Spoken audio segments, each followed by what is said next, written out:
में साधना मार्ग में सबसे बड़ा पतन का कारण क्या है बताइए।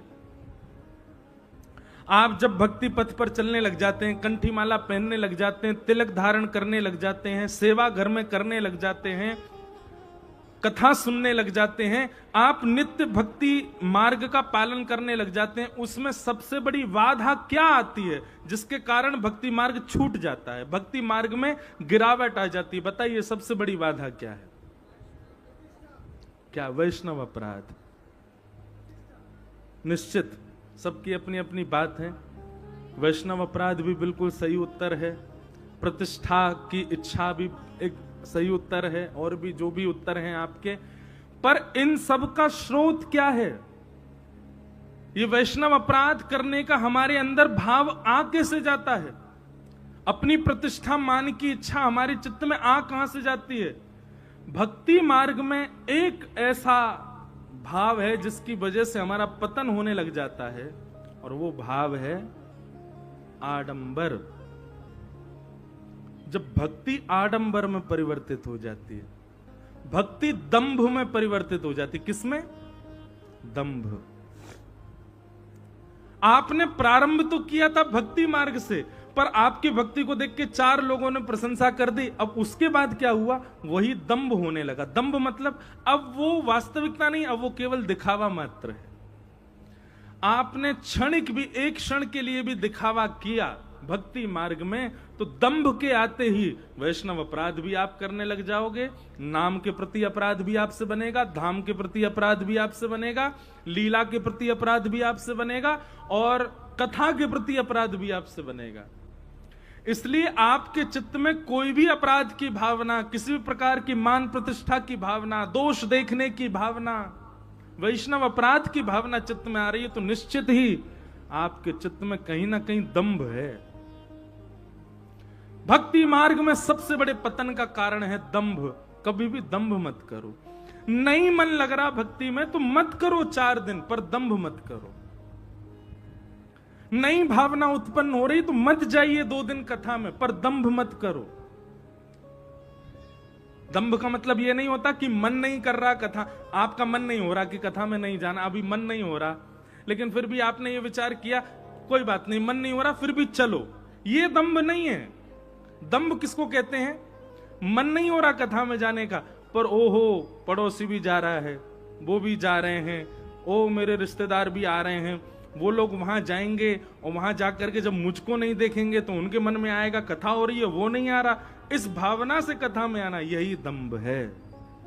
इसी भावना से वृंदावन जाना, गिरिराज जी परिक्रमा करना, तिलक लगाना, कंठी माला पहनना, ये सब इस भावना से कि वो क्या कहेगा, ये दंभ है।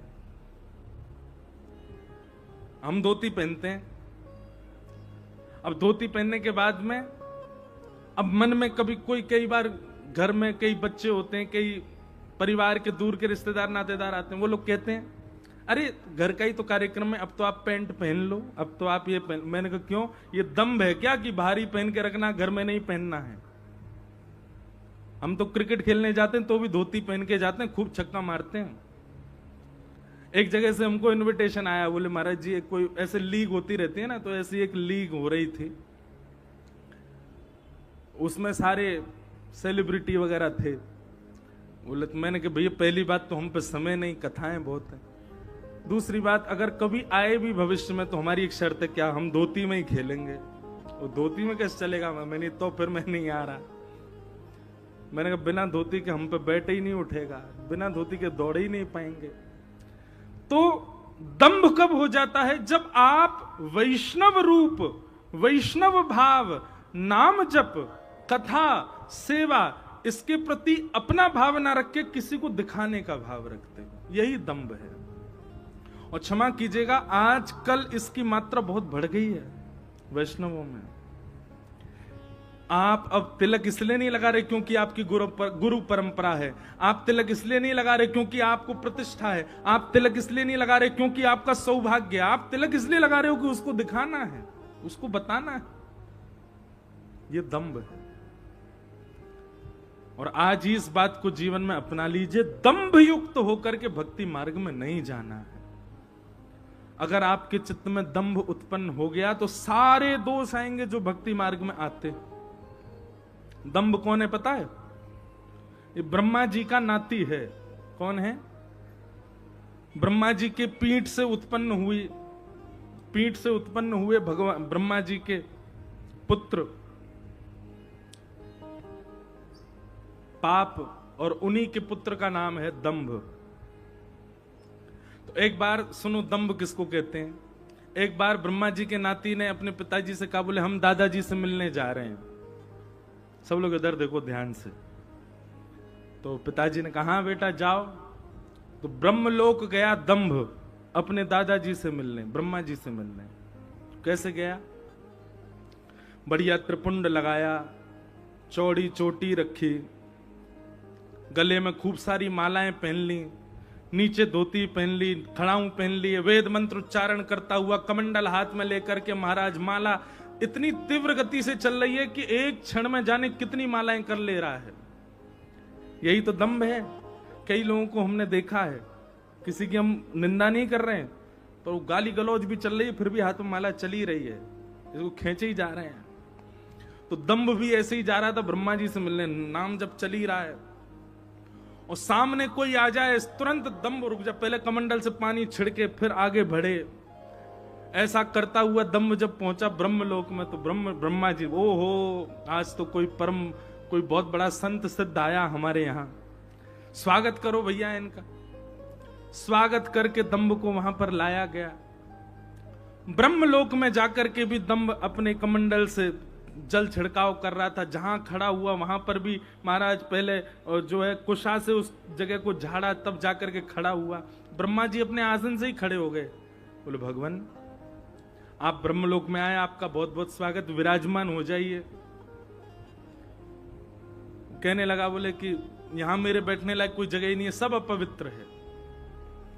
इसको दंभ कहते हैं, इतना ऊंचा। ब्रह्मलोक ही अपवित्र है उसके लिए। तो ब्रह्मा जी बोले तो आप एक काम करो, आप चल के आओ हमारी गोद में बैठ जाओ।